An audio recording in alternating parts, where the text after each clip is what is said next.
What if the most fantastical stories from ancient civilizations weren't just myths, but echoes of a profound global secret? Imagine this.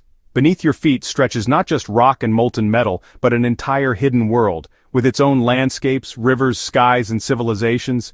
Sound insane? Maybe. But before you laugh it off, consider this.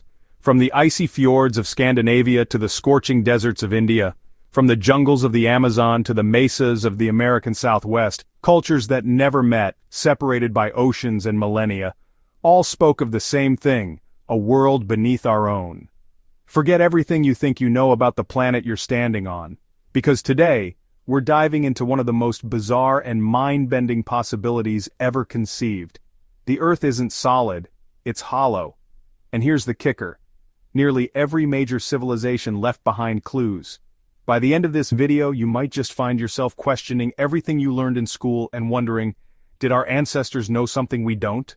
Let's begin at the root. The idea of a hollow Earth isn't some Reddit age conspiracy, it's ancient.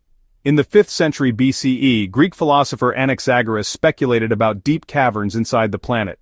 Plato described vast underground rivers and hollows in the Earth, not poetic metaphors, but actual regions.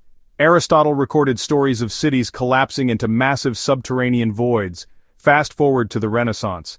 Even Edmund Halley, discoverer of Halley's Comet, proposed in 1692 that Earth was made of nested shells, each possibly with its own magnetic field, and perhaps even its own light source. He theorized that the auroras at the poles might be light leaking from inside. This is not just pseudoscience, this is history. But here's the goosebump moment. Civilizations across the world, without any contact, describe startlingly similar ideas, inner worlds, hidden cities, and beings who live beneath the Earth. Coincidence? Or were they all glimpsing the same secret from different doorways? Let's open those doors. Greece Tartarus, more than a myth. In Greek mythology, the underworld wasn't a vague afterlife, it was a layered system. Above was the land of the living. Beneath that, the realm of Hades, where souls drifted. And deeper still, Tartarus. Tartarus wasn't just a pit.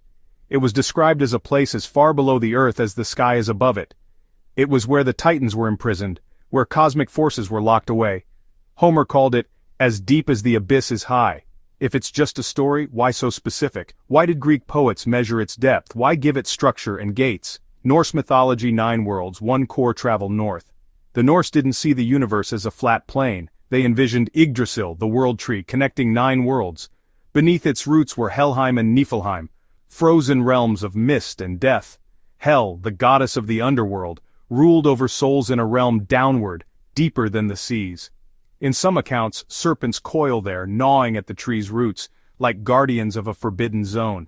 It's strikingly similar to the Greek image, a tree of life above, a chthonic realm below, guarded by monsters. India and Tibet, the multi-level cosmos.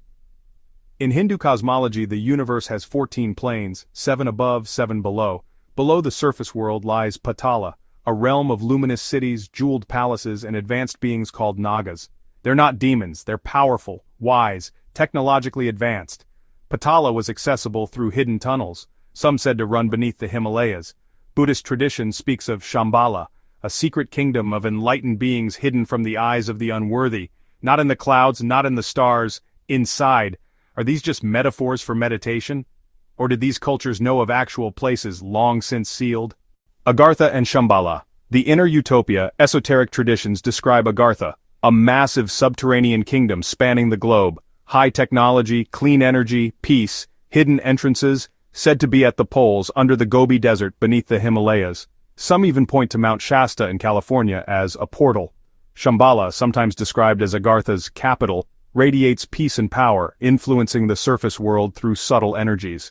The Dalai Lama himself has said Shambhala is real, but invisible to those who are not spiritually ready. Native American legends, emergence from below the Hopi, say their ancestors emerged from the earth, not metaphorically, literally. They speak of Sipapas, small holes in the ground, portals between worlds. They believe we're living in the fourth world and that each new age began as people traveled upward from the inner realms. The Zuni tell similar stories. So do the Sioux.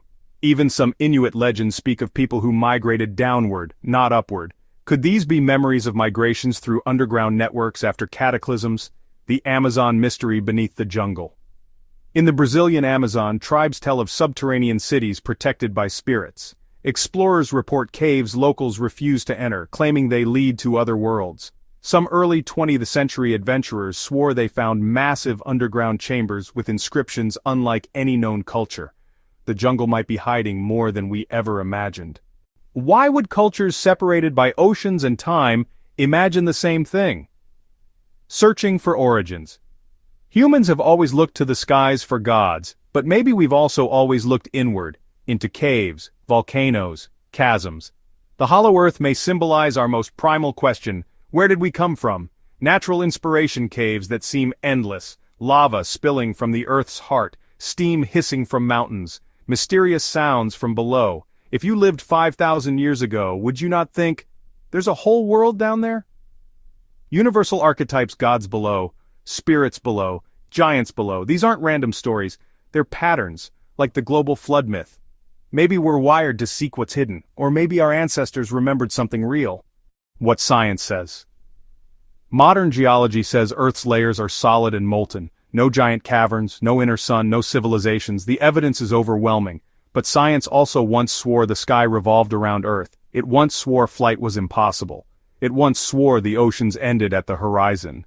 So while we respect science, we shouldn't ignore the power of storytelling, or its patterns. Why we still believe, from Journey to the Center of the Earth to Godzilla vs. Kong, to modern conspiracy theories about Antarctica.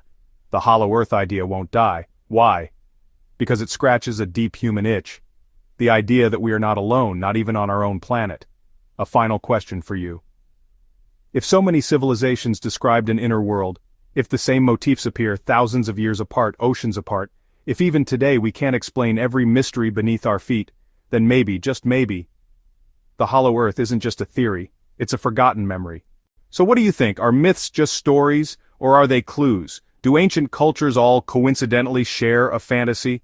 Or are we standing on the surface of a much deeper truth? Drop your theories in the comments. Let's unravel this mystery together. And remember, when you hear an ancient myth, don't just ask what it means, ask what it remembers. Thanks for watching. Stay curious, know more, be more.